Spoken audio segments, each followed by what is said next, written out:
Good evening and welcome to episode 27 of the Clash of the Reds podcast.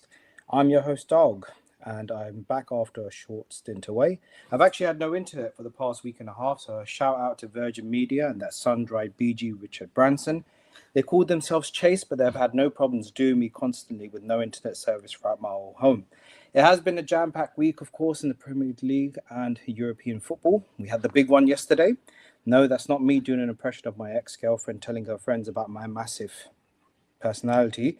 I am, of course, referring to Arsenal versus Man City. The media has hyped this up as the Master versus the Apprentice, Darth Vader versus Obi-Wan Kenobi, Beatrix Kiddo versus Bill, Mia Khalifa versus Yasmina Khan. And like Yasmina Khan, Arsenal found themselves on all fours yesterday as they were dealt another blow to their Premier League title hopes. Man City are creeping up on Arsenal worse than Zahid creeping up on his patients to administer anesthetic, worse than Danyaal creeping up on haram couples during Ramadan, asking why they're not at the mosque, worse than Omar creeping up on random people using their phones, asking if they're with Labara and what the service is like, and worse than Tamim creeping up on random jingos to see if they want to buy some knockoff creatine. Arsenal's run of poor form has reignited the famous B word, but is it too soon for us to indulge in bottling banter? Just down the road from the Etihad, we had the Merseyside derby, where Virgil van Dijk, a man whose beard looks like the bottom of a Cornetto, stole a last-minute winner to give his team hope of securing a spot in the UCL next season. Such was the excitement of the win that Arne Slot actually grew some hair, although I'm not sure hair growth on his scrotum technically counts. Rumour has it that the Hill Dickinson Stadium will now be renamed to the Hill Dykingen Stadium, but this has naturally upset some contingent of some fans, which I'll obviously want to indulge in because we don't want to get cancelled. And further afield down in London, Manchester United scraped a 1-0 win against Chelsea thanks to a goal from Brazilian forward Matheus Cunha. Cunha famously scored the winner, which instigated Arsenal's decline a few months ago. And it looks like Jim Ratcliffe was right. London is being colonised by foreigners. Joining me, as always, are my esteemed guests. We have our resident Arsenal fan and hardcore, passionate gooner, Danyaal. I think his service has gone off at the moment, probably gooning. We have Gujarat's answer to James Corden, Zahid. Hello, Zahid. Hello, how's it going? That was a lovely intro. Thank you. We should have Tamim here, but he's obviously must be in the gym or something. But I've described him as a man who resembles Spock after he's done 100 Bulgarian split squats on the Starship Enterprise. And then obviously we have my fellow fake Mancunian, Omar. Hello, Omar. Lads, how's everyone doing? Very well. Right, I'm excited. I feel like Adam when he said to Eve, stand back. I don't know how big this is going to be. Danyaal is back. Right, our pasting subject for today. Let's start off with Manchester City versus Arsenal. Danyaal, you need to give us your thoughts immediately because I suspect for the past day and a half you've been restraining yourself from punching the wall or moaning to the world about how your problems are bigger than everybody else's problems. Talk to me. What's going on?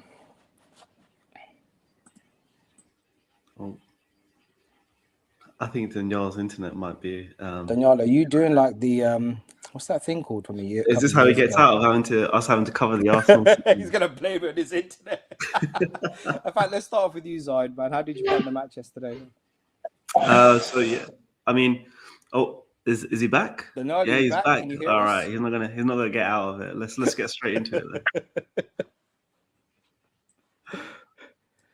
So Danyaal, do you want to start before we all chime in? Sorry, they're having some internet problems. It's funny, you guys are cussing. Is that what we're calling you? Yeah, internet problems. You know you're gonna get violated today. Internet problems. Gave me some ain, man. Like, thought internet was doing pretty good for the last couple of weeks, and then it started to dip already, man. Yeah, I'm okay. Recovering from yesterday. I think I was probably more anxious about yesterday more than anything. I was probably just relieved that the final whistle actually finally did hit. Put me out of my misery. Yeah, I mean, where should we start, boys? Maybe the lineups. I think that's a good spot. I think from my perspective, I was happy the fact Kai Havertz has started alongside Hincapié, because obviously he's been out injured for a little while. Eze was on the left alongside Martin Odegaard, which is a big difference to the cup final. So a bit more technical quality in that starting lineup, I felt. And Arsenal started pretty brightly, other than a kind of risky pass out from the back from Raya, we're pressing up really, really high. We kind of showed our intent to play football. And I guess overall, it was the most satisfying Arsenal performance in the last kind of 5-6 weeks since the Leverkusen match. Like, we played really, really well, even if the outcome and the result wasn't in our favour in the end. A number of kind of key incidents, obviously. First goal, Cherki kind of turning into prime De Bruyne and Eden Hazard, twisting our defence up to make it 1-0. And then, again, as I mentioned, our press was really, really strong. Really unsettled Donnarumma, and Havertz kind of getting his goal just through hard work and resilience, really. After that, it was a pretty even matchup up until maybe the first 10 minutes of the second half. City came into it pretty strong. Arsenal on the ropes a little bit until Eza got a really, really good shot. I was unlucky to have hit the inside of the post and to have come out. After that, I think Havertz was through 1-on-1. Obviously couldn't convert, and in kind of true football terms, soon after that, Martinelli switches off, comes on from Madueke, doesn't track Nico O'Reilly, doesn't come back for the press, and then Haaland does what Haaland does. There was some debate online today about whether Haaland was actually fouling Gabriel or not. I know Zahid felt that maybe Gabriel was holding Haaland himself as well. Look, what we've seen them given. Interestingly, right? I felt like if Gabriel maybe made the most of it, if he went down and if there was some complaints made to the ref, I thought maybe VAR would have had a look at it as a result of that. But I think Tamim mentioned on our WhatsApp chat as well, like maybe Gabriel was lucky not to have been sent off. And I agree. Like, if Haaland sells that headbutt, then Gabriel walks. And I think our title hopes is truly done and dusted. It makes it 2-1, and then we kind of huffed and puffed, and unfortunately couldn't blow City's house down. I was left feeling more frustrated and with a lot of what ifs. Obviously, Havertz had that glorious chance at the end to make it 2-2, and I was really, really gutted that he didn't get it on target, because if he gets on target, it's a goal. It kind of puts the title back into City's hands, I think. I don't know what anyone else thought of the match, or what everyone else thought generally, if anyone wants to kind of have the two-piece. Yeah. Zahid, you go first. You look like you're itching. You're either waiting to pound him or you've got crabs. I don't know. Go for it. Probably both. I don't know. I guess I agree with some of the things that Danyaal said. Like, Arteta said he wanted to see 5 from his team and whatnot. And that translated with Arsenal obviously pressing high from the beginning. Basically kind of doing what City did to them in the cup final, or the Carabao Cup. And obviously that paid dividends when Kai Havertz got onto that Donnarumma clearance from the back and rebounded off him to go into the goal. There's some interesting points from this game, which I think I wanted to discuss a little bit about. One of them was the position of Ryan Cherki in this Man City team, and how usually Guardiola will sort of eke out this creativity and this flair from his players and get them playing in a system. But for whatever reason, Guardiola's realized that Cherki is a maverick and he's a creative engine of this team, and he should center his team around Cherki. I think about when they signed, what's his name? The guy who's at Everton now. Was at Villa as well before he went to, what's his name? The English guy. Jack Grealish. Yeah, Jack Grealish. So he was another Maverick that City signed, and obviously he didn't settle into the team eventually, and he got moved on. And he kind of sort of played on the left, and when he was at Villa and stuff, he was very much the engine of that team, driving force, creative, blah blah blah. Did not translate when he moved to City, and I mean he won multiple titles, but ultimately he got moved on as well. So it's interesting to see how much Guardiola is now. I mean, because at the beginning of the season, he didn't really play too much in the team, or he didn't have the role he has now. And for whatever reason, Guardiola has decided that he's going to focus his team around Cherki. And I mean, his goal epitomized, just how much of a throwback footballer he is, and how great it is to see that sort of goal scored in the game. Other than that, I mean, it was lovely to see the battle between Haaland and Gabriel. That was great to see. They were both going at it. They were both. They were both basically. There's a good old centre forward and centre back scrap really throughout the game. You saw Gabriel basically. I don't know how you managed to rip someone's undershirt when you're holding their shirt. Like, I don't even know how that happens. Like, how much grappling do you have to rip someone's undershirt? And obviously there was a headbutt incident. I mean, Gabriel, he could have been sent off before that. I mean, that could have been he could have had. Well, it depends. I would say. Where? I obviously VAR gave it that the ball came off his shoulder and didn't hit his arm. But he also motioned, even though his hands were behind his back, he still motioned towards the ball. And I wouldn't say that it's clear that it definitely hit his shoulder.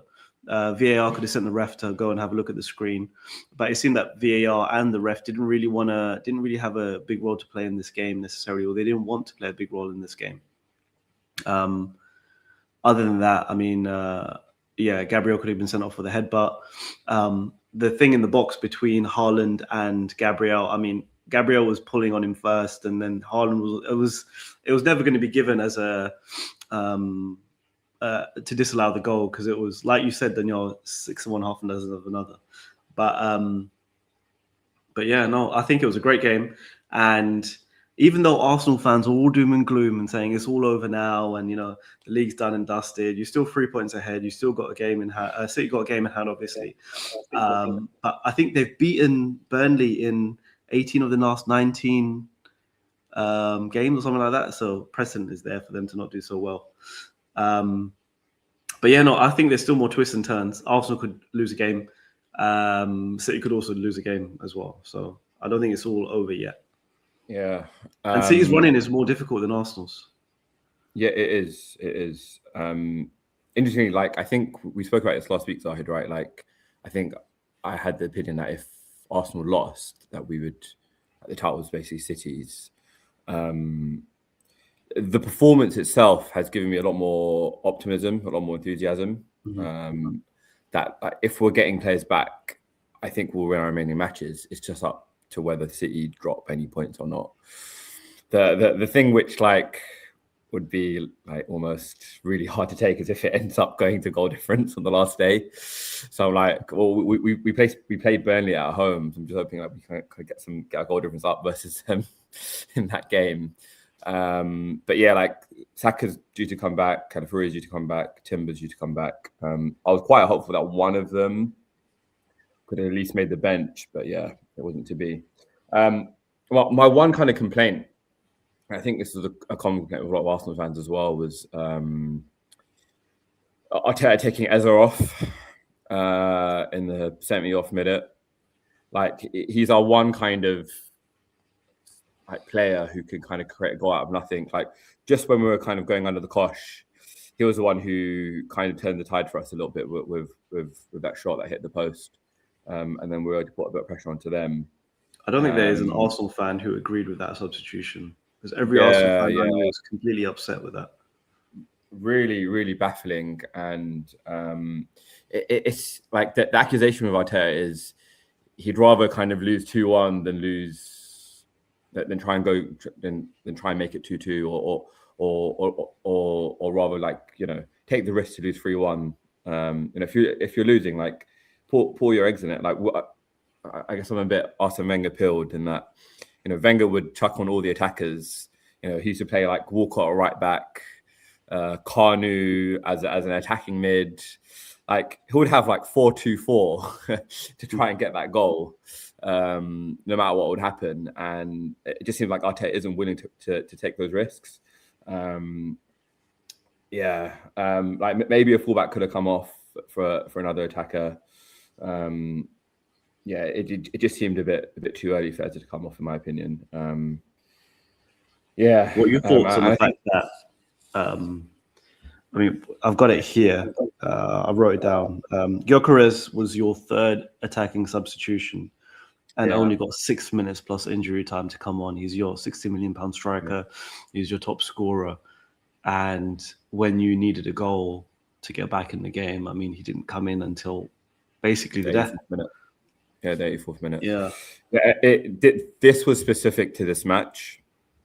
I think Arteta realised and learned from the cup final that we need our ballers on the pitch yesterday. And however much I have defended Gyökeres, 18 goals, we needed a goal scorer. One thing he isn't is a technical baller, like Havertz can be, someone who can hold the ball up, make the ball stick. I think the players don't fully trust him in possession as well. I think that was quite telling with the fact that, you know, Arteta only put him on with 6 minutes to go. Danyaal, you mentioned he didn't get a single touch of the ball, by the way. Well, Danyaal, you mentioned Havertz. Had he scored that header at the end, which was a golden chance, would you have been happy with the draw?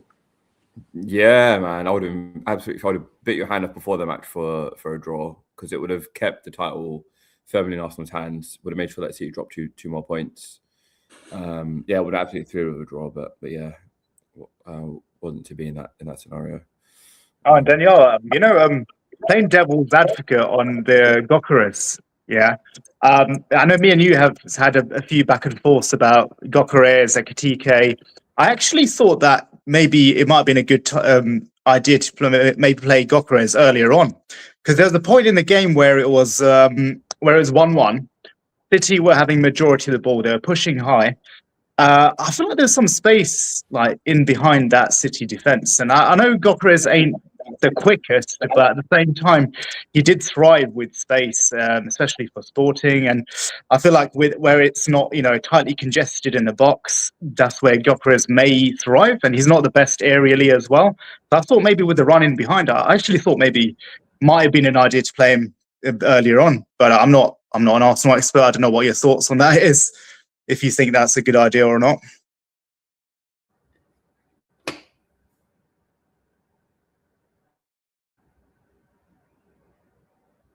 Devil's advocate. Come on, Tamim, man. Violate him. Okay. Why are you being so civil for? Violate him. Sorry, can you repeat the question? Violate him. Don't blame me. You've got to think about an answer. I was thinking, am I lagging here, or is Danyaal? I was questioning my internet right now. I don't know if it's. Danyaal's like type in the chat. Absolutely not. We're gonna violate you publicly, okay? I've come out of really bad depression. Oh wait, you today, bro. I just talking about. Asked the question to myself there, didn't I? Well, should I give an answer to that? Danyaal, be honest. Are Arsenal bottling it? Let's just get it out in the open. Our bollocks. Oh, is he gone again? Oh no! Oh, he bottled it. He's like, at least I'm not the only one that got blanked. It's like my last date, bro. I sat there asking her question. She just walked out. Bitch. I'd be paid 30 quid for a flipping meal for two. Oh mate! Even Danyaal's internet's bottling.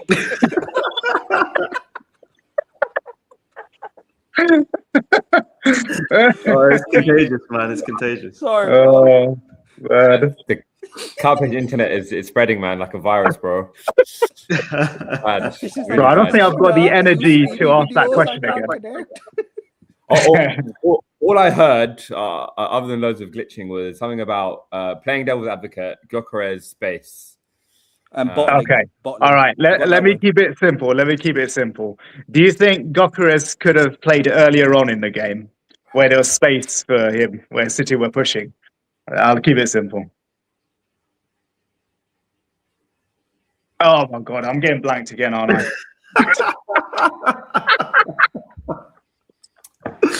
Oh, that's right. I blame the internet, man. It's fine. It's You fine, don't fine. know. I'll do an impression of Danyaal. Tamim, ask me the question. I'll be Danyaal. All right. Hold Whoever on, let me wants get my to glasses answer. on, yeah? Hold on, let me just get my glasses ready so I can Right, read all right. Yeah? Hey, take 3. Whoever wants to answer this question, is it a good idea to have maybe played Gyökeres earlier on in the game?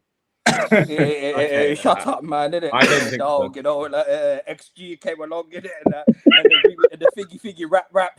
I'm from Walthamstow. Rap, Jungle Brian. Oh, you heard that, yeah? No, yeah, that Oh, look, he's definitely bought an made sense. interview. Must be Daniel's twin. Danyaal, did you hear anything, bro? I think he would have been a bystander, and we would.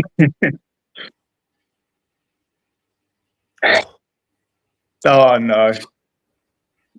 You cut out for the last bit, Daniel. No. This is actually more entertaining than talking about football, man. Now, imagine there's probably nothing wrong with his internet. He's just doing this on. He's probably kicking the root, isn't it? He's pulling it out, yeah. Yeah.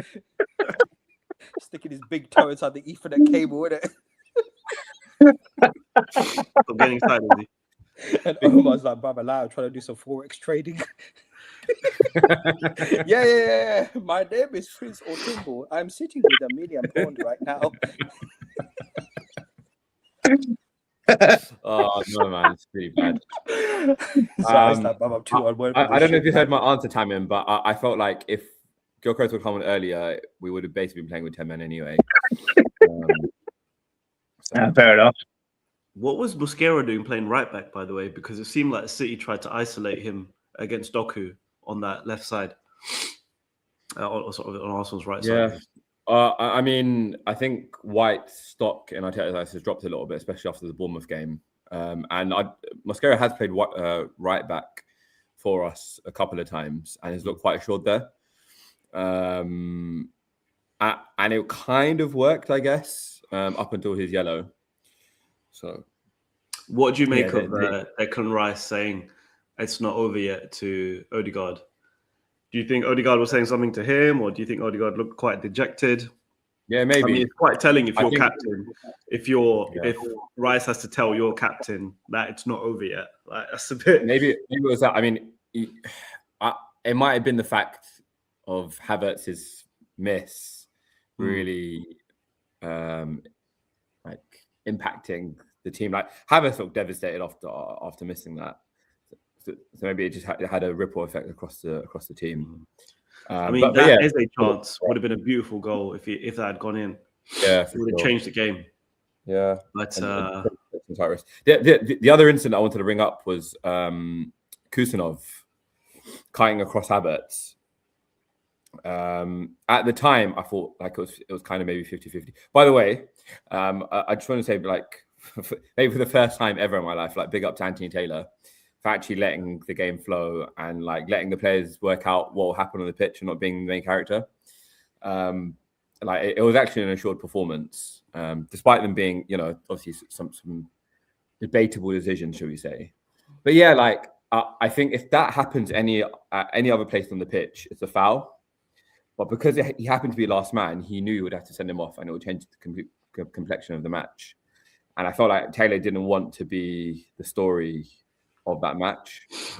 I mean that was my feeling at the time. Yeah. I mean, what do people take on that incident?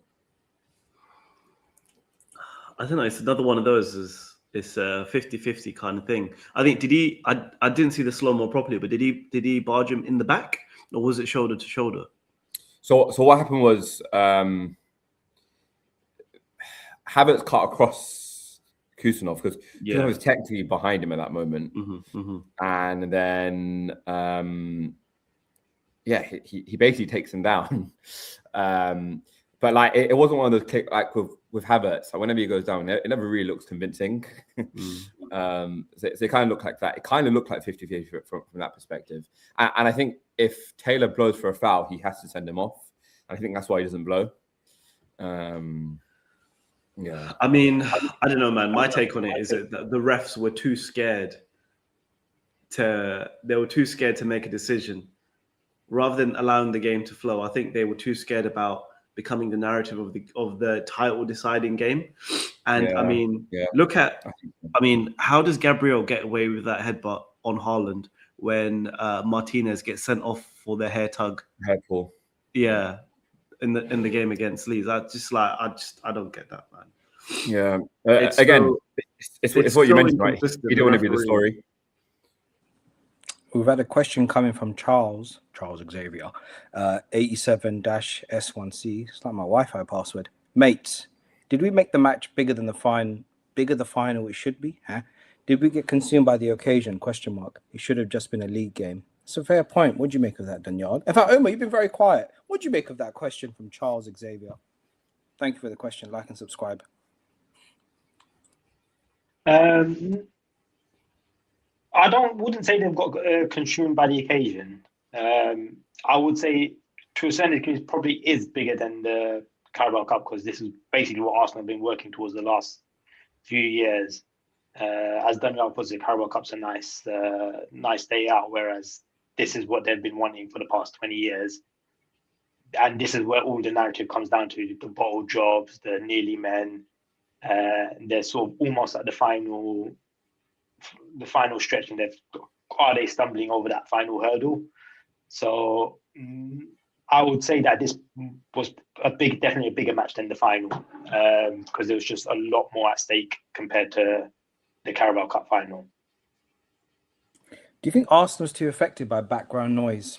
Like, do you think they're too sort of concerned with how other people view them, or how the media is articulating about them, or, how people like scrubs like us, like 11 o'clock at night on a Monday, talking about them? Zahid shaking his head like a Sufi in slow motion. Go on, Zahid, you start.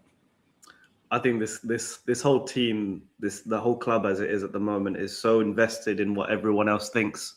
I don't know if it's like trying to use the everyone's against us mentality to try and build some sort of persona and some drive to take them forward, but it's just all consuming at the moment. I mean, this game didn't, like this Charles has said, it didn't have to be as big of a game as it's been made out to be. Also only let it be like that because they wanted to. Arteta used it to try and build some momentum going into the game because of what happened in the games gone past. But instead, I mean, maybe to some extent, they did bring the fire and blah, blah, blah, but it also put more pressure on the players as well, that as the media and everything has created a narrative about how important this game is, Arsenal have then also heaped onto that to then add more pressure on themselves. Like I said, look, Arsenal have lost the game, but they're still 3 points ahead. Even though City have got a game in hand, Arsenal's goal difference is still better for now anyway. And City have a harder run in than Arsenal do. Charles has also contributed another comment. Thank you again, Charles. He says, City has overwhelmed us with individual quality on the ball, and we did not have proper outball. Danyaal, your response to that, please?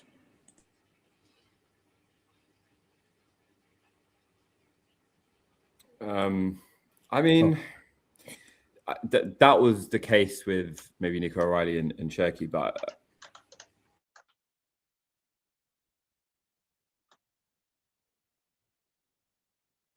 I can't tell if you're stuttering, Danyaal, or if it's just your internet. Helped us. Oh, and I think having Havertz there, someone who can actually hold the ball up, bring others into play.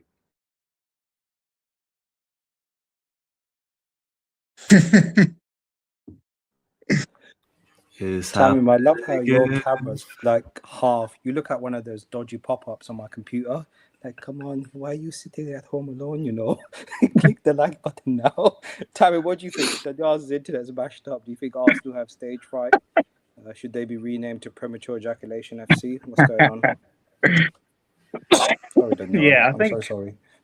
no. Do you know what it was? I actually think they're just currently not good enough to beat Man City. I do think it more like what Charles said in his second point. I think it does come down to individual quality and perhaps fitness, burnout. I think Man City's attack is better than Arsenal's. Defensively, you could say Arsenal edge it slightly, but the quality that Man City have in their midfield and their front three is miles above what Arsenal have. And it showed the way City kept the ball, they dominated. Arsenal couldn't really press them. Again, that could be a fitness thing, but they just couldn't get anywhere near them. The City players were just too good, too sharp, too accurate with their passes. Turkey, magician, as you've all sort of said in this episode. He was a difference maker. Doku was always a threat. So, they were just getting run ragged, I think, Arsenal. And credit to them and Arteta. I actually think they did try, they didn't park the bus like some people thought they would. I think they did actually have a proper go at City, and they did change the tactics slightly. Like, I don't know if they've done it before. I've not watched Arsenal much, but Raya was going long quite a lot actually in the first half rather than trying to build up slowly from the back. And I think that's come from that criticism that they've had recently of their inability to play out from the back, and maybe with Rice and Zubimendi not being good enough with their progressive passing.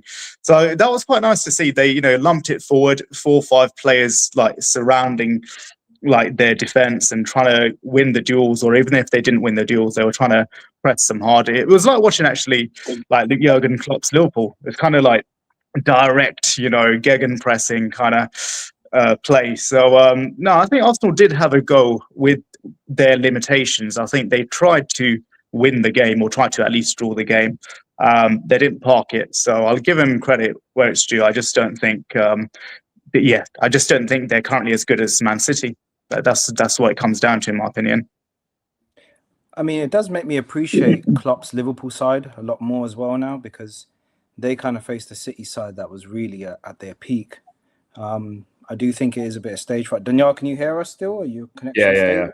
Hopefully it's stable for a bit. Yeah, go on. Hit us with your thoughts before I go into the next question by Charles. What was the question anyway? He said, what is Pep's kryptonite? My initial thoughts would be shampoo, but a proper precise outball to calm, collector and finisher a la VVD, Trent and Salah. What do we have? Coquerez, Martinelli, Magalhaes. I'm ESP done with Magalhaes as a vanilla CB. Thank you again, Charles. What do you make about that, Danyaal? I guess I agree with that. I mean, if you think about when we've beaten City comfortably last season, when we beat them 5-1, even the season before, it was in kind of individual quality, really. Saka turning up before, like I feel like whenever we played City, Saka's kind of been absent or injured. Maybe he might have been able to make the difference on the day. Having who I felt before his injury was, right up there with some of the best right backs in the world. During Timber, been really missing him for the last 5 weeks. Having him on the pitch might have made a difference as well. So actually, having someone who, in terms of individual quality, it can make the difference on the day, I guess. So yeah, I'm not sure about Big Gabby, like being done with Big Gabby. I think he's been arguably one of our players of the season. He almost got a goal as well, like when it hit the post soon after they scored. I mean, I get the point about Martinelli and Gyökeres. But Big Gabby has been I think one of our MVPs this year. So yeah. Where do you think Arteta stands, Danyaal? Let's just say Arsenal don't win the league this year, which would be a shame based on how you guys have started, and they obviously don't win the Champions League. Do you think it'll be curtains for Arteta, or do you think some players may be itching for a move? Because, that would be, 8 years or 7 years without a Premier League, without a Champions League, just one FA Cup. Yeah. And obviously that doesn't tell the full story as to how close you guys have come, but, football naturally is a results game. Do you think, what are your thoughts on that in regards to the chosen one? Oh, Tamim's gone. Too much. Yeah,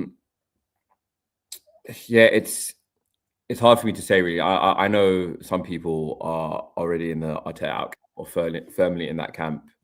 I'm not there yet, and it's a much more nuanced question than Arteta and Arteta out. It's about who could you get that will have the ability to get us over the line and allow us to win a league and will allow us to become better without us making us worse.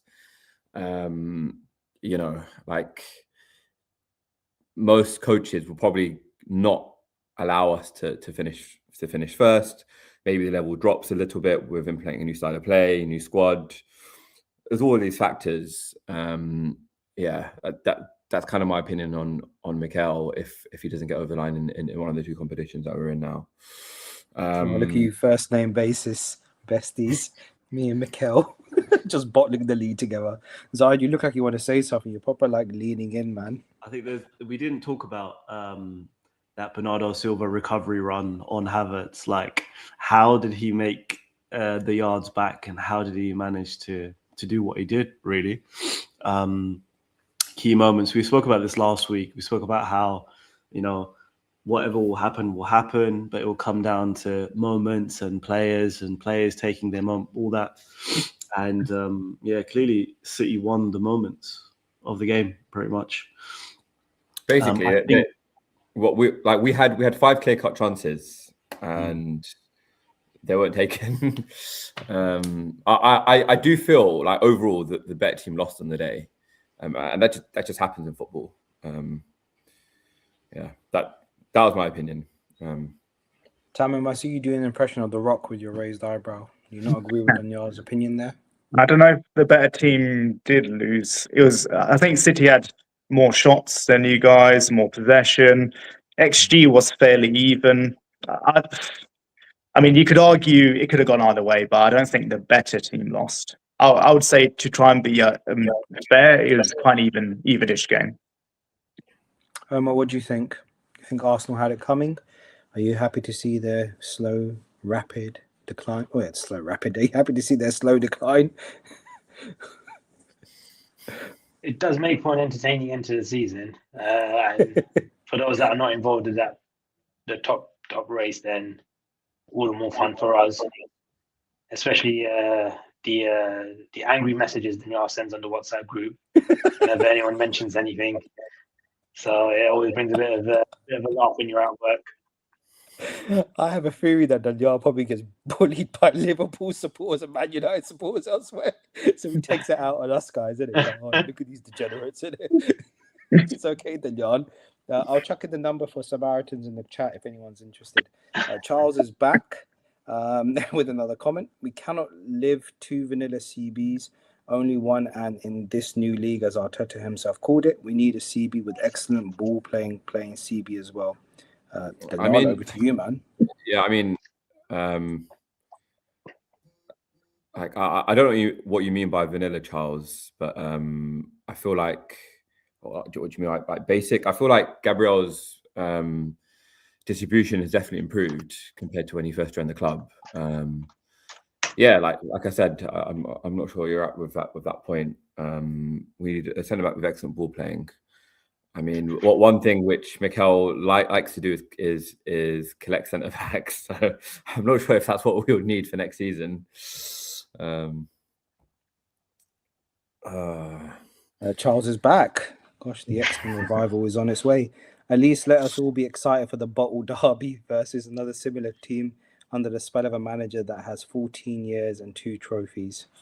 All right, yeah, so Simeone. Charles, yeah, let it rip. Violate him. So he's referring to the semi-final, which we didn't speak about actually. Like Arsenal making the semi-final of the Champions League, the first time in our history we made back-to-back UCL semis. The bottle derby. I'm not sure we call it the bottle derby. Maybe the Harambe derby. But yeah. That'll be an interesting match, and like I said, I'm maybe more optimistic for that game if we can get all our players back in time. the likes of Timber, the likes of Calafiori. I think they'll definitely make a difference if they can come back for that semi-final. Let's be really honest though, those Champions League matches are horrible. I'm so glad I watched the Bayern Real Madrid game. Yeah, I was at the Emirates. Yeah, of course you were. Yeah. Sorry to hear. I think Arsenal aren't ready. No, I was at the Emirates. Oh, go on. Danyaal, over to you. No, I was just saying, like, I was at Emirates and they played the goals at half time, and you could tell there was a bit of maybe a bit of jealousy over the fact that this was such a good match that we were missing in the crowd. Arsenal fans jealous. That's yeah. new. We've never seen that before.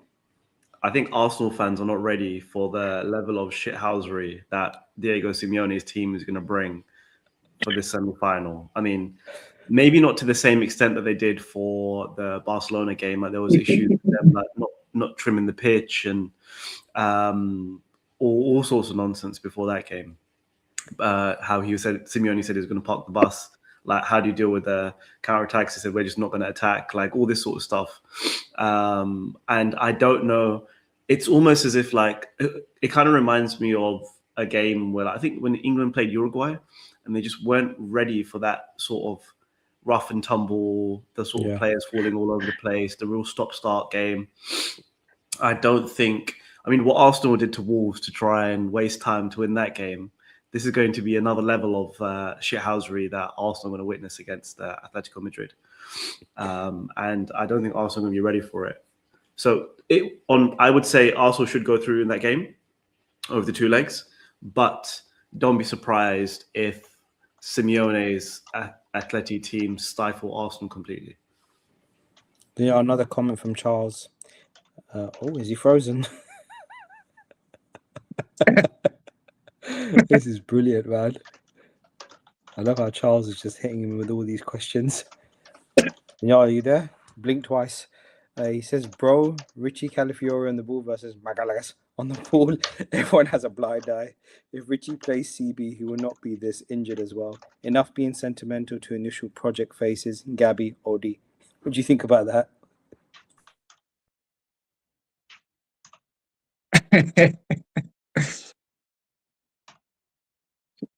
You're on mute, bro. Sorry, how's it? Yeah. Well, with regards to Calafiori, I think the club knew about his injury record when we signed him. The fact that he had to have his entire knee reconstructed.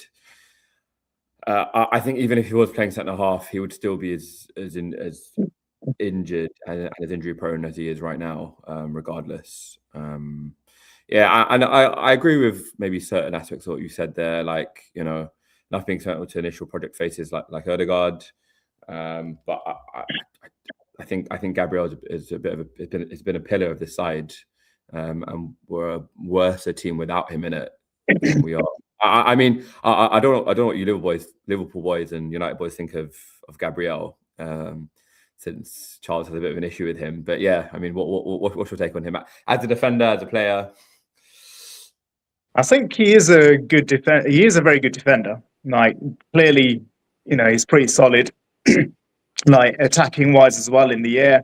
Like, he's a goal threat. He's a goal threat at the set pieces. And defensively, yeah, he's very solid. Like, it is hard to score past him. So, but I do get what Charles is saying in terms of, like, when he's talking about vanilla centre backs. He is one of those centre backs that they could defend well and just clear a ball.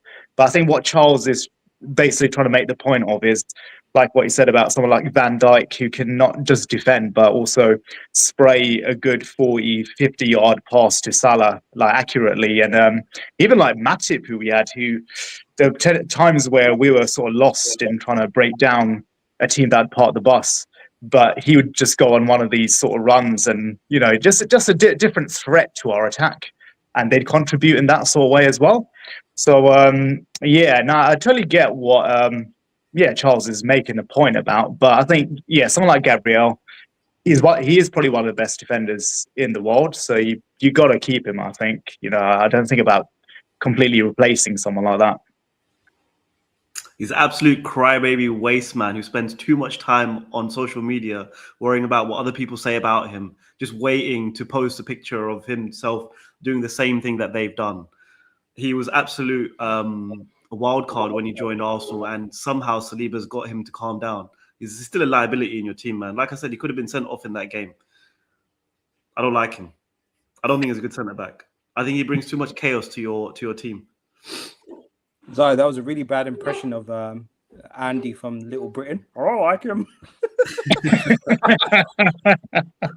God, you look like a rich. Yeah, if I was an Arsenal fan, I would not be happy with him in my team. Omar, what's It's a bit like Saka? Saka. What's your take on him, man? Omar, you're mute. Omar, you're on mute. Omar, you're on mute. Omar, you're on mute. Omar, you're on mute. Yeah. I think him bringing the chaos is probably beneficial to you guys. I feel like sometimes you guys are a bit too rigid in your tactics and your structure, and having a little bit of that chaos and fight helps. I wouldn't put him in as a top centre back. I think there's better centre backs. Well, in towards historically across the Premier League area, there probably are better ones, and Arsenal I think have had better ones. So yeah, I don't know where you hear a lot of people saying, "Oh no, he's had this many clean sheets, he's the best at this, whatever." But he wouldn't top Vidic, he wouldn't top Ferdinand, Terry, Van Dijk probably not. And then even if you look historically across Arsenal centre backs like Sol Campbell, I wouldn't think he would reach Sol Campbell's level either. Is he better as a defender than Harry Maguire? Yes. I don't know. I feel like Harry Maguire, absolute cement head in defense and attack as well. Yeah, he's better than washed Van Dijk at the moment, man. Like I know he scored on the weekend, bro, but like Van Dijk, yeah. Go on, violate him now. Let him do what Van Dijk has done first before you try and put him in the same sentence as Van Dijk. Yeah, he will. Don't worry, he will. Yeah, next season will be your season, yeah. And the season after, yeah. To be honest, he is a goal threat for you, and he causes chaos in the attacking box as well. But again, let's see how the season pans out. Could it be that you've relied too much on set pieces this season? We'll see. If it pays dividends and you win the league, then clearly that formula worked for you this season. But if it doesn't, then serious questions are going to be asked about your tactics throughout the season. Fair dues. Shall we move on to Liverpool-Everton, or do you guys want to continue violating Danyaal? Don't think there's anything left. Omar, any final? Haaland. I mean, Was Bill there any right mention now. of Haaland? Nothing left. In fact, before we move on to Liverpool-Everton, just give Danyaal one word of violation regarding Arsenal right now. Just in case they win the league, let's just have this moment here. I'll start. Bottle jobs. Omar? we can't call them bottle jobs yet. We need to wait till see if they actually see this out. Nah, they've been bottling it, man. They've been bottling it. They have been bottling it. You can say The last few matches there have been, but yeah, they have been. I mean, since December. if you guys can see it out, like you say, the next few your running is easier than City's running. So if you guys can see out the rest of the season, then the bottle jobs tag is gone. So we'll wait till the end of May before we say anything like that. I've got a word for you, Omar. Cock block. Okay. I said to you pick a word to describe Arsenal. We're giving a whole hypothesis. All right, Charles is back. Listen, boys, I hear Danyaal. He is fine. I thought I said fire. He has contributed, but I'm talking about new league comment, new system, new coaches, individual quality on the ball. Danyaal, what do you make of that? I'll get you, Omar. Yeah, I understand what you're saying and stuff in terms of like having a ball playing centre half, but I just feel like Gabriel has improved in that regard. Like he's got some assists from putting through balls in. I remember the first goal we scored against Wolves away. He made a really nice through ball to Nketiah. And some other ones I seem to remember as well. So yeah, I mean, I wonder where we'd be without his individual quality this season. I mean, yeah. All right, let's move on to Zahid. Go on, Zahid, please. What most centre-back pairings, you've usually got one who's like the calm one, who steadies the ship, who passes the ball around, and the other one who's a bit more chaotic and, is running out of defence to stop attacks and whatnot. But But if I think about like from a Liverpool's perspective, like we had both Matip and Van Dijk. Matip could play the ball; he could advance with the ball confidently, and then Van Dijk was there assuring the defense as well. If only Matip had stayed fit more often. But yeah. Looks like Charles Xavier has gone rogue. X-Men Apocalypse. Mock us all you want, lads. Mock us for failing, but at least don't mock us for trying. Oh, you tried. Clubs out there spend 500 to match City, and come April support City versus us. I don't know if that's us as in Arsenal or us as in my nickname. Us.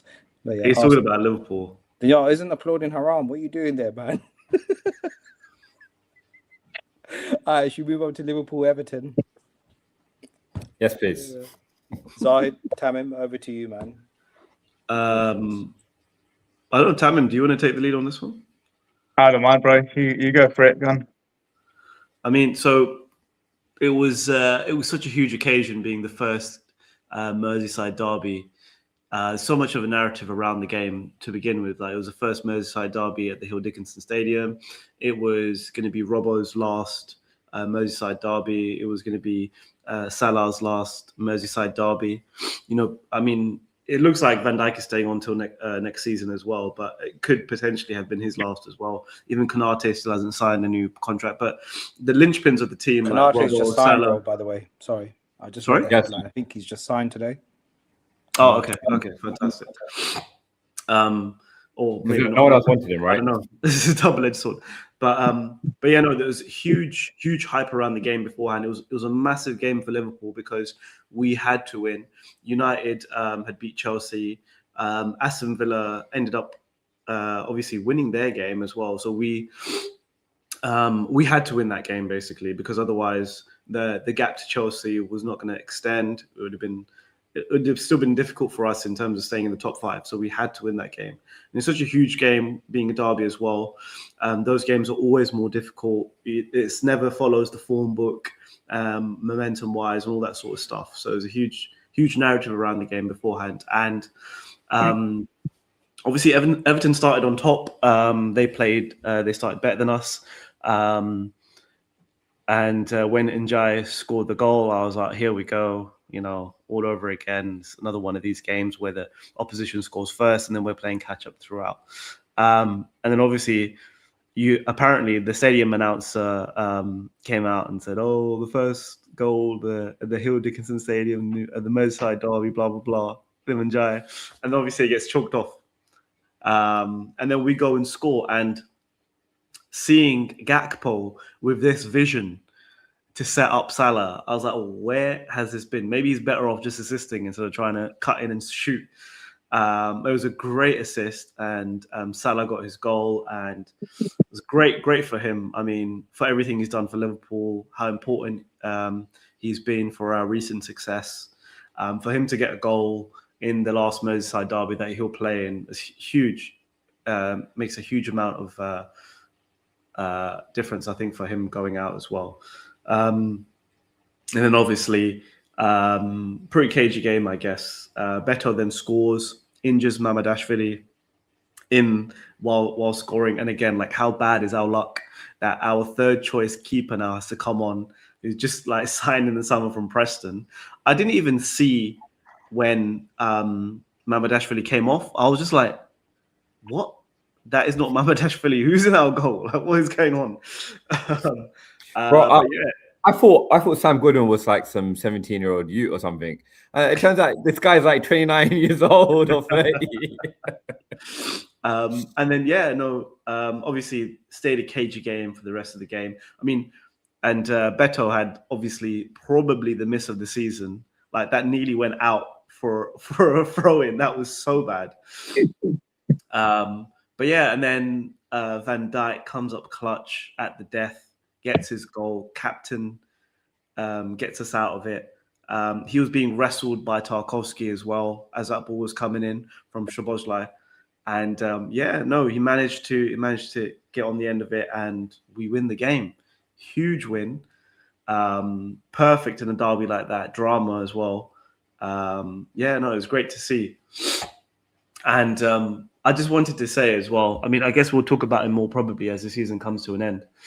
But we'll look back on this time of Mohamed Salah at Liverpool, and we'll think about him, and we'll think about Mane, and we'll think about how in the times of Tommy Robinson, of reform, of Brexit, of Islamophobia throughout Britain, we'll look back and think how was it that we had two Muslim players in a title-winning Liverpool team that won not only the league, but they also won the Champions League.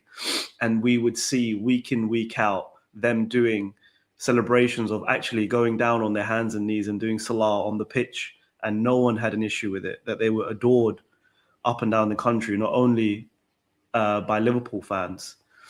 And yeah, no, it would just be, we'll look back on this time and be like, how did those two things, the way the country was and the players that were at the pinnacle of the league, how did they both coexist at the same time?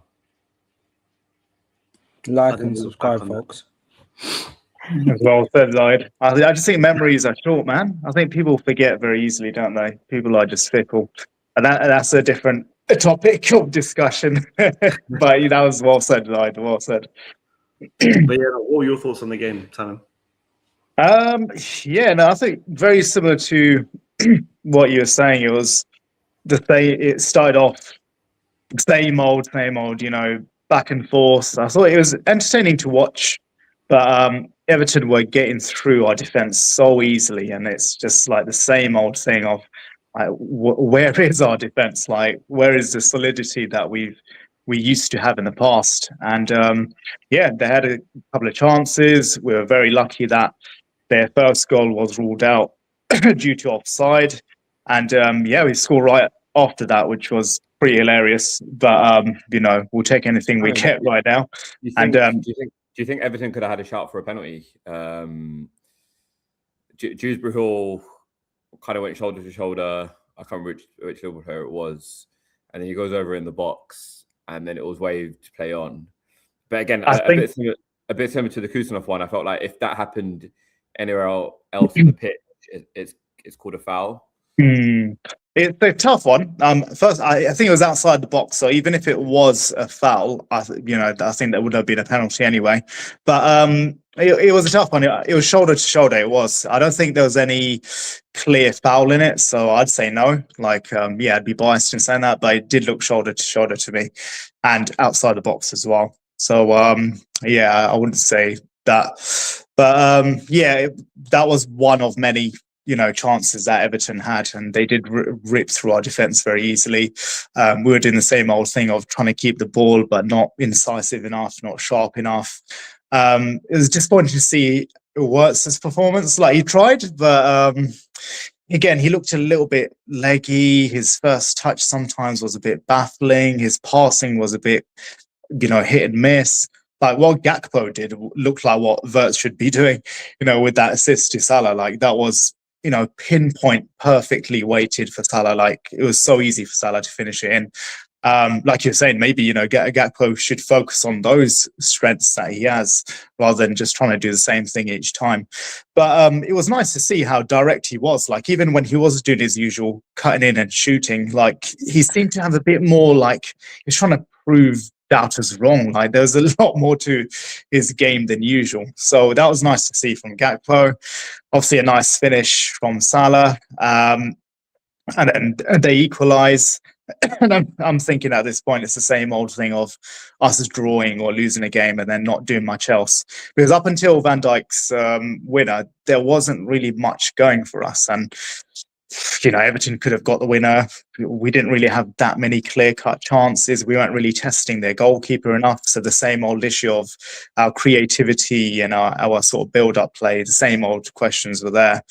But yeah, Van Dijk with a header. We probably got a bit lucky. I don't know, judging by stats, but from what I saw, maybe slightly lucky to have got the victory, but we'll take it. So, but as you said, Zahid, as well, it's one of those games where you don't, form goes out the window. So even if you win a scrappy 2-1, you'll take it for sure. So yeah, happy just to keep ourselves in that Champions League race, and Chelsea are making it easy for us, but we can be just as shit as Chelsea on our day. So it's not over. Another comment from Charles. At least Slot is planning for the summer, contrary to the narratives run by so-called fan channels. Zahid, Tamim, do you think there's too much negativity around Slot this year? I mean, you both have been quite critical of him as well. I suspect that's probably frustration more than anything over how things went last year to how things have been this year. Yeah, I mean, I don't know. I guess I would say we've been very unlucky with our injuries this season. The players we signed who we've lost them to injury, it's been very frustrating. But yeah, we had some. Zahid, I think you've gone mute, bro. I can't hear you.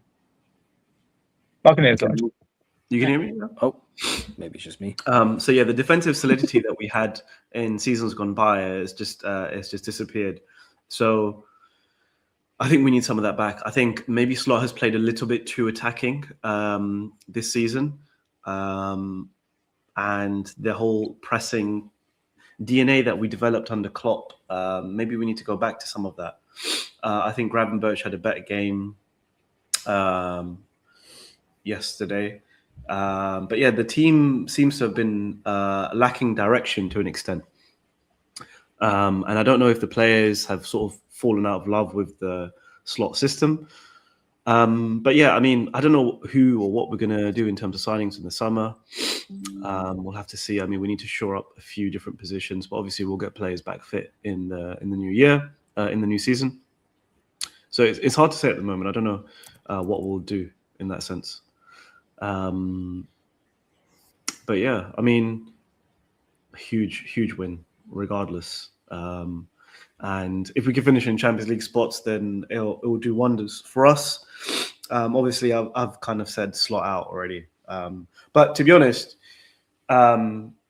Rio played some of the second half, and he wasn't as influential as we'd hoped. He had a chance before that Van Dijk header. He had a chance to win the game, and he didn't take it. But is that putting too much emphasis on a 17-year-old to try and win you the derby?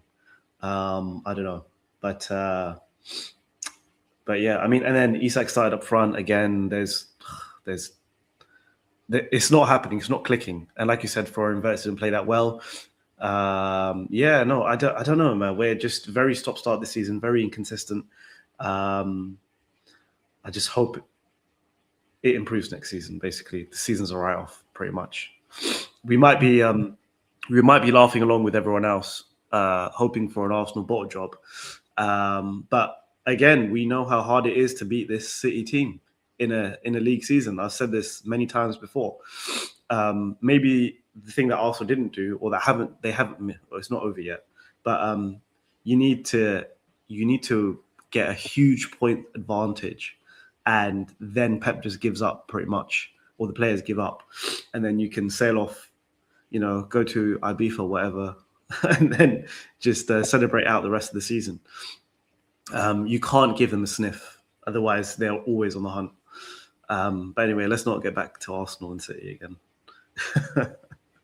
I also think it's a bit of a nuts thing, like how much of a rebuild we need, right? Like we spent a lot of money, didn't we, Zahid? But we still need, like, Salah's aging, so obviously he's going at the end of the season.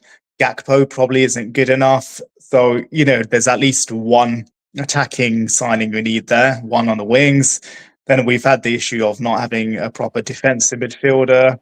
The defense, I mean, Xhaka joining, Leone maybe.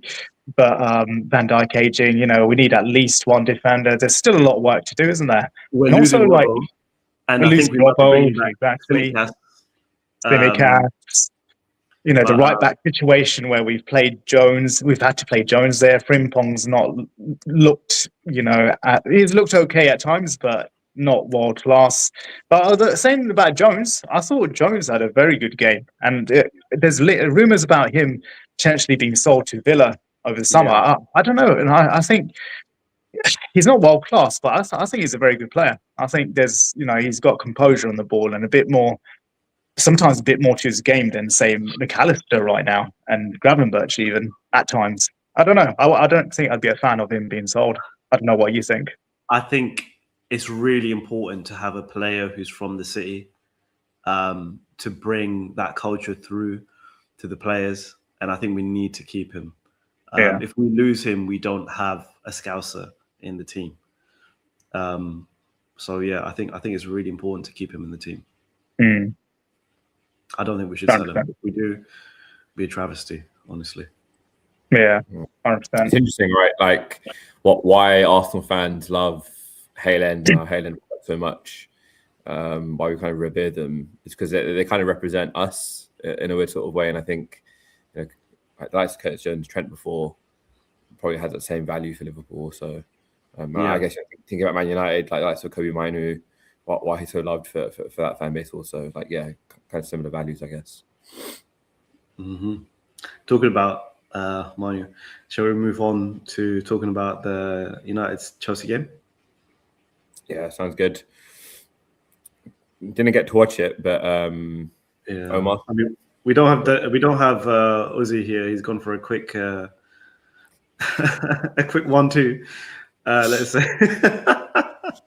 But yeah, what do you think of the game? What do you think of the game, Omar? So I didn't watch it. I watched the highlights on the match of the day. I would say we got a little bit lucky. Like Chelsea could have easily won that game. They had a lot of chances. They hit the crossbar, the post, 2 or 3 times in that match, and it could have gone the other way. Overall, I'd say they were the better team. It was a little bit of a smash and grab on our part, but we managed to. I can't hear anything. Can you guys hear? Yeah, I can hear you, Omar. Yeah, it's fine. So we managed to force out. Pretty intense. Managed to force out the win. So that keeps our Champions League push alive. I think we only need 6 more points now from the remaining 5 games, and then we're confirmed top 5. If we had lost, though, that would have completely changed the narrative. So we're still in that sort of things can go either way moment for us, and I think Carrick still has some questions to answer before we say anything on the permanent basis for him, particularly over the next 2 matches. I think the Brentford and Liverpool game, if we can see those 2 games out, then he's probably in with a good shot of getting the permanent position. Although I still have some of my reservations regarding him. I don't know if it's just the scars of Ole that I think this might just be a good vibes moment, and whether he will take us to the next level. I don't know if the tactical acumen is still there yet. I still think he's got a long way to come. He's still early in his managerial career, still got a lot to learn. So we just have to wait and see. Would you give him the job? I guess it's a question to both of you. I would say I would wait the next 2 games at the minimum. Wait till Brentford and Liverpool out of the way, Champions League secured, and we play well across the next 2 games. Then I would probably lean towards giving it, only because I don't see who else we will be able to give it to. Because Tuchel's signed for England. Ancelotti's, I don't know if he's signed yet, but he's more or less going to sign again for Brazil. Roberto De Zerbi's gone to Tottenham. I don't think they would go for Iraola, even though he's now available, just because it's a big step up from Bournemouth to United. I don't know if he needs like another club in between, that sort of Europa League type club before he moves on to United, to a Champions League type club. Who else is there? Oliver Glasner, again, same sort of situation. Again, he would only last 2 or 3 years. So yeah, I'd say who's the other one? And then there's Nagelsmann. Nagelsmann's the other one. Again, he's not really proven much in other than winning it with Bayern Munich, which more or less everybody does. So yeah, I would probably lean towards giving it to Carrick, only because he's the only thing really available at the moment.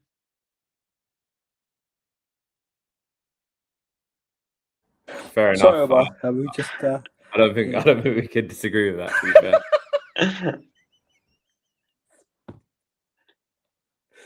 Do you want to ask me? Wait, why am I asking you to ask me the question? I'll ask the question myself. Do you think Carrick deserves the job? Yes. Next question, please. And Fernandes got another assist in the match as well, so he's only 2 away from matching Henry's record, Henry and De Bruyne's.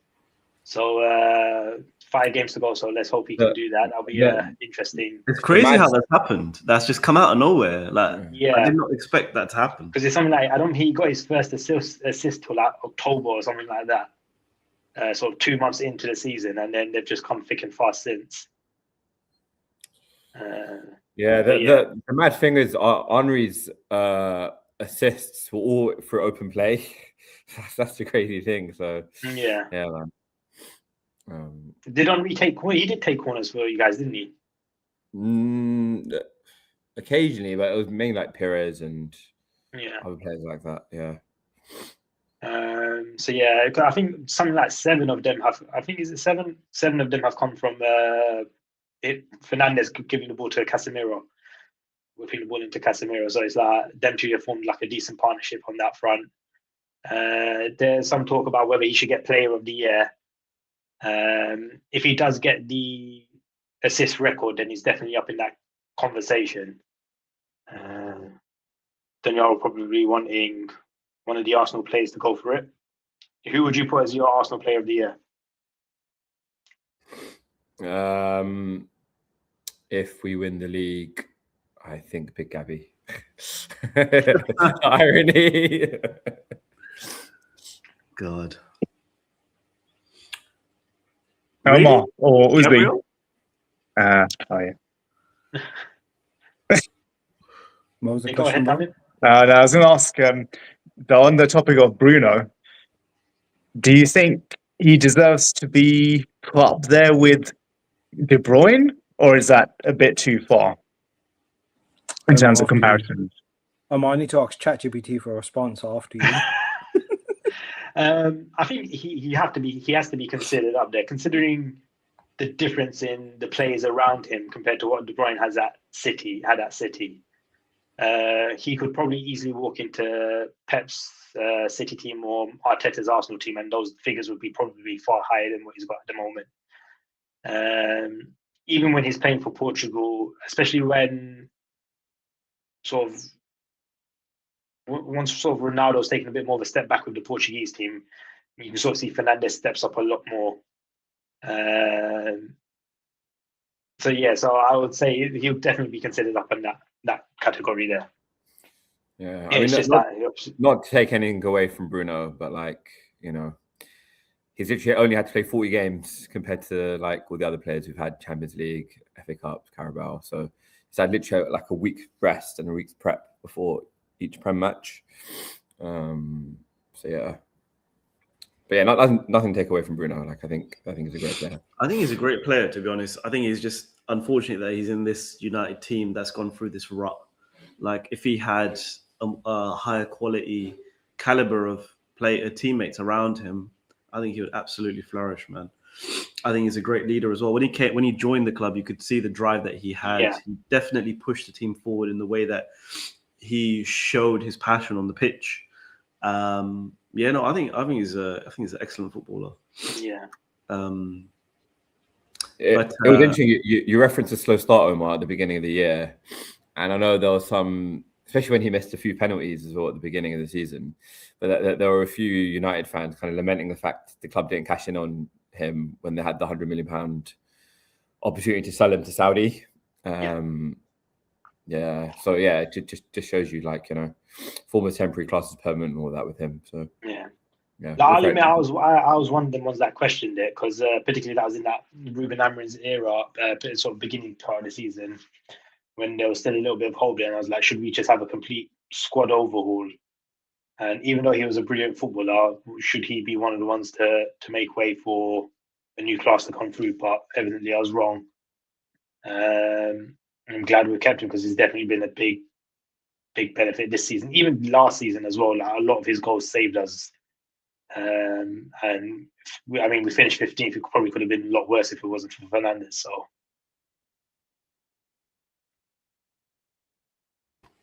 And what about sorry. Yeah, I was going to ask about Desko. Has he been injured, or I've not heard much about him? Like, is he been a little bit off form or injured? What's happening with him? He played yesterday, not yesterday, on Sunday. Was it Saturday? Saturday, sorry.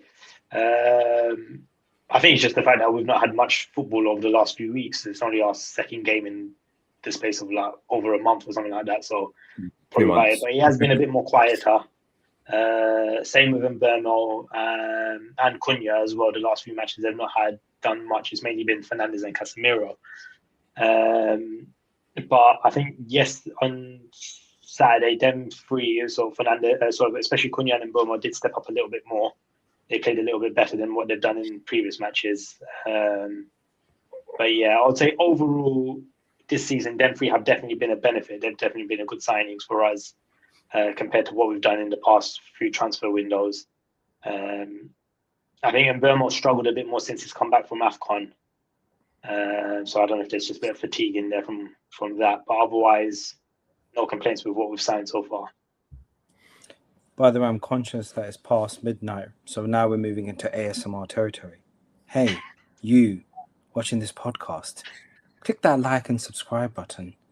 Move your hand swiftly over the mouse and the cursor, and you'll notice a little ding on YouTube. Once you've done that, you'll be receiving plenty of videos from the Clash of the Reds podcast moving forward. Anyway, back to the questions. You slags. Danyaal, Charles, what are you doing with that pillow? Charles says David Raya or Declan deserve it. What do you think about that? What was the last goalie to get player of the season? I'm not sure. I think it was Andre Onana.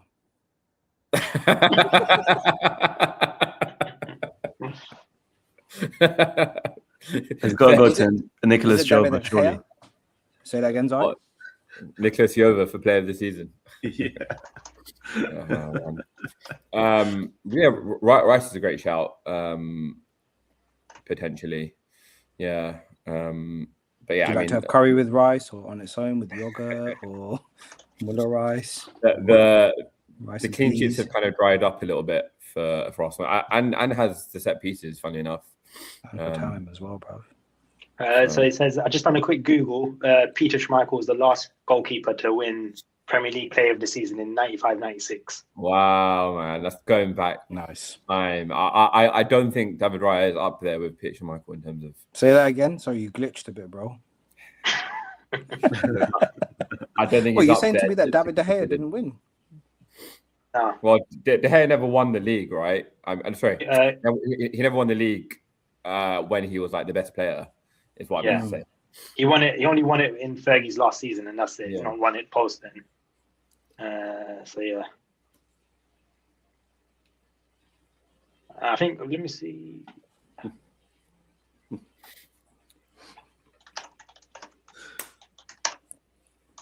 Are you guys feeling?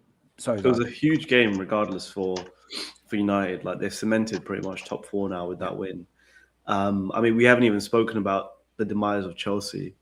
There was even a moment where you saw Garnacho just running with the ball, and there was no point in anyone like tracking him back, closing him down. He was eventually going to lose the ball anyway. Like he's such a useless footballer, honestly. And there's Twitter rumors that Arsenal should sign Garnacho, or that Arteta might want to sign Garnacho just for the jokes. But yeah, I mean. The goal that United scored as well, Pedro Neto stopped tracking his runner. I mean, I guess they had one. Fofana was off the pitch, receiving treatment, but Fofana is like they just I don't know. Fofana constantly gets injured. Their main man, Reece James, constantly gets injured. It's just a weird team at the moment. I don't understand Chelsea as a team, and the whole club. There was the furore recently about the resale ticket company being partly owned by Todd Bowley, and fans being charged up to quite a large sum of money for tickets for their next game. I think it was it FA Cup game. But yeah, no, Chelsea. I don't know what's happened to Chelsea. Seeing like the meltdown of Rory Jennings is just lovely though, so I'm not going to complain about that. But yeah, I don't know. Do you think Liam Rosini will still be there next season? Because from what the club have said, they said that they think something like they think they're happy with keeping him at the moment and stuff like that. Like, that's, as a manager, is that going to give you much confidence going into next season, or even as players, not knowing if your manager's going to be there next season? Just Chelsea's a bit of a Chelsea have become the banter club really this season for sure. I love how Danyaal's agreeing with that. Yeah, they're the banter club. They're the banter club. I mean, are you guys a bit? Do you think it's ominous signs for United? Well, for other clubs, how well they've played under Carrick. Do you think next year they'll carry that form with them, or is it just going to fall flat pretty quickly? I mean, if you look at your front three, you've got Mbeumo, you've got Cunha. If Sesko comes into form, then obviously, and as he grows into this whole Premier League and everything, I mean, you've got Bruno Fernandes behind them as well. I'm not sure about Lamens. Lenny Yoro, I still think he's young. He's still growing into the role that he has. Maguire signed a 1-year extension, right? And then who do you have as left back and right back? Because I know you got Dalot playing here and there. So we got Dalot, Mazraoui. They batted it out for the left, and on the right it's and Dalot sometimes goes on the right as well. Who's our main right back? Luke Shaw plays on the left, and then Dalot usually goes on the right. Okay. I mean, Luke Shaw stays surprisingly fit. Maybe it's the lower number of games you've had this season. Yeah, that's the issue. Yeah, I think we've not had as many games. We probably would need to get another backup left back. Something invest a bit more for the future there, because particularly next season, where hopefully if we have Champions League, we'll play a lot more games. Luke Shaw will need a lot more resting. I don't know what it was like against Chelsea, but generally your outball is always to Ahmed Diallo. So I don't know. He was a sub against Chelsea. He came on in that last 10-15 minutes. Okay, that's fair enough. But yeah, I don't know. What do you think about United's prospects next season? I feel like if you make some additional signings, clear out some of the rut, it depends. To be honest, it depends on who your manager is next season as well. Yeah, that's the big thing. Not Carrick. There's a big question mark about what's going to happen. I'd say next season's aims should be just to continue with aiming for Champions League again, having a decent cup run in one of the cups, any of the cups, and taking things from there. I don't think it will be anytime soon that will be challenging for the league. I mean, if we can, fantastic. But realistically, if we can keep top 5 or Champions League, I should say, and have a decent cup run, maybe win one of the trophies, have a nice day out at Wembley with Danyaal, and maybe we'll be all right. I'm just getting some breaking news from our administrator, Danyaal, that one of us may have offended Charles in the comments. So, Charles, my message to you, baby, come back. Whoa, baby, come back. Please like and subscribe. Baby, come back. Whoa. Is that okay, Danyaal? I mean, in all honesty, yes. Sorry, Charles, if we upset you. Thank you for watching us at the moment. Shall we go to predictions now? I'm conscious most of us have jobs. Should we do that? Sound okay? Cool. The big one, Wednesday. Well, big in the context of what it means for Arsenal. Burnley versus Manchester City. Danyaal, your prediction, please. Yeah, they're going to thrash them like 3-4-0. Like the sad thing is, like, Arsenal have another opportunity to lose again without even playing. Unfortunately, and obviously that will probably take City to go top of the league at that point. That's my prediction. Like 3-4-0 win for City. Zahid? Part of me thinks that Burnley, I don't know, I feel like there's such an emotional outlay and so much energy has gone into beating Arsenal and the whole occasion and everything that maybe City might take the foot off the gas a little bit and Burnley might have an opportunity to get a draw out of the game. But I mean, going by the form book. Right? Sorry? It's a bit of a trap game for them, right? Yeah. But going by the form book, I mean, City should beat them. So I'm still going for a City win. Maybe 2-1. Omar? Yeah, same. I expect a City win, 2-0. Tamim? Sorry. That's right. So Tamim? 3-0 City. Yeah. I think eking probably towards Zahid's prediction because I just want to piggyback. I reckon it'll be a close one, maybe a 2-1, 1-0. Sorry, I love how you kind of gave me the little side eye, like piggyback, yeah. And then the next set of fixtures, FA Cup semi-final, nice day out, nobody cares. Ooh, Saturday the 25th, Arsenal 5:30 against Newcastle. Tamim, your predictions for that, please. It's gonna be a tight one. I could see Arsenal trying to bite back and really go for it after what's happened recently. So I'll go 2-1 Arsenal. Zahid? I mean, Newcastle have been absolutely failing the past few games, so I very much expect an Arsenal win from this game because Newcastle have been hopeless so far in recent times this season. So I'm going to go 2-0 Arsenal. Omar? Yeah, same. I agree with Zahid there. I think they're coming off of 2 back-to-back defeats or 3 back-to-back, something like that. So I expect maybe a 3-1 Arsenal victory there. 3 back-to-back Danyaal? defeats. Sorry, Danyaal? Yeah, I expect us to beat them. I think they're missing Joe Linton. I think Livermento's got an injury as well. So missing some key players there. And they're just in terrible form. And we're getting players back. So 2-0, 3-0. Yeah, I reckon Arsenal will beat them pretty well, 3-0. There's no other fixtures aside from that, none of significance. Probably the week after we've got the semi-final with Madrid and Arsenal, so I guess we'll cover that then. I think that's everything for today. Oh, okay. I probably won't be there for that. Maybe I can give my predictions for the first leg. Okay, we don't need that. You can't give us the predictions. I think it'll be 1-1. To who? Sorry. Okay. Zai, do you want to predict that semi-final as well? Madrid, Arsenal? Are we talking about the first leg only here? No, we're talking about the third leg. Yes, the first. Yeah, let's not talk about the third leg. Whoops, that's not over my little stationary comment there. Who's playing at home? I think it's Madrid. Madrid are at home for the first leg, yeah. Okay, so that's advantage Arsenal already. I think it's going to be a 1-0 win to Atletico. Okay.